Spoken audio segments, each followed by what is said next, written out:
What is your earliest state fair memory? My earliest fair memory is coming to the fair with our little kids at that time, Sam and Mason. They were probably 2 and 4, 1 and 3.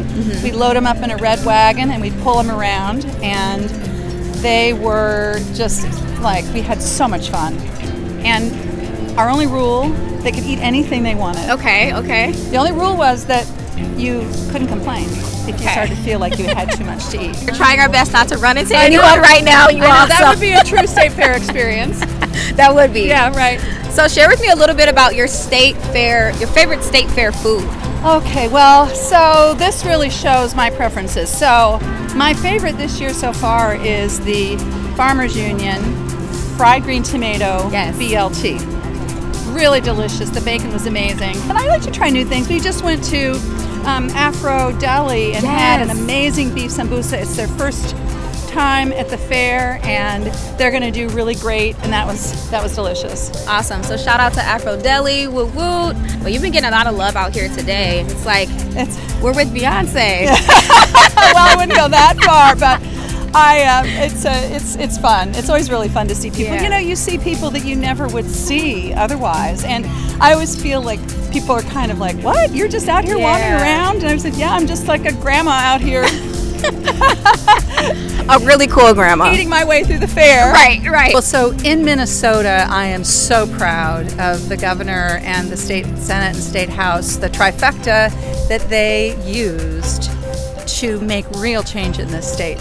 And I want to just say that, you know, for decades, leaders and organizers have been building the coalitions to build the support for what this governor and lieutenant governor and legislature did this last year, and I'm just so proud of them. I'm so proud that they used their power to make a real difference, and they didn't hold back. You know, they really said, no, we're going to do as much as we can. We're going to extend voting rights to formerly incarcerated people. We're going to have automatic voter registration for people when they turn 18. We're going to figure out how to extend paid family leave and how to make childcare more affordable, and we're going to invest in housing. They did so much. And that will pay out to making this an incredible place. It'll help to build the middle class. It'll help to make this be the place where people are going to want to grow, and I'm so proud of them. Are you in Washington having bragging rights and talking about how great your state is? Yes, I do. And you know, a lot of my colleagues are like, whoa, like what happened to Minnesota? How did that happen? I'll say, well, let me explain how it happened. You know,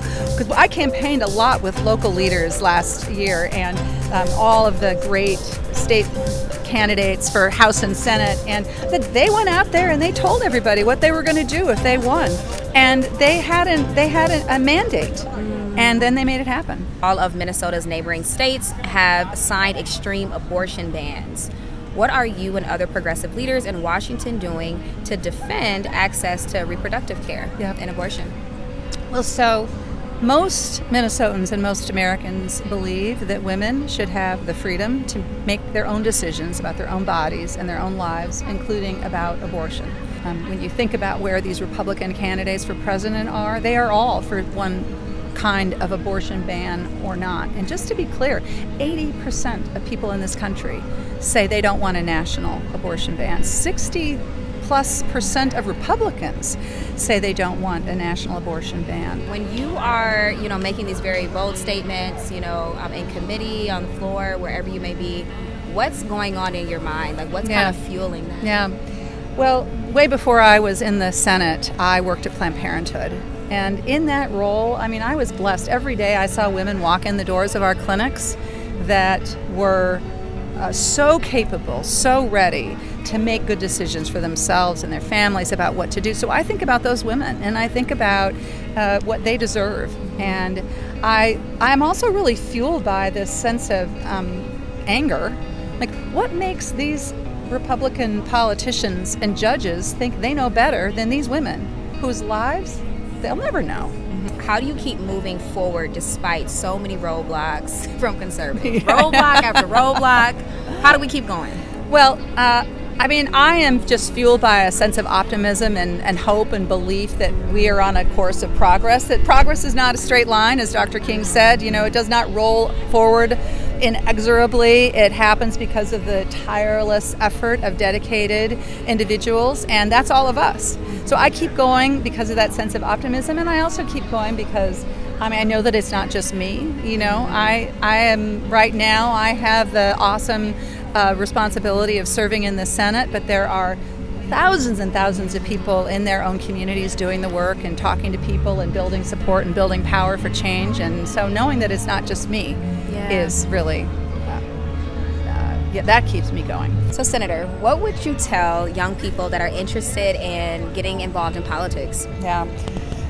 Well, the first thing I do this all the time, I talk to young people all the time, I tell them something that is true, which is that their voices are really powerful. Mm-hmm. And they can figure out how they want to use their voice to get the change that they want, the things that matter most to them in their own way. Mm-hmm. Lots of different ways to do it.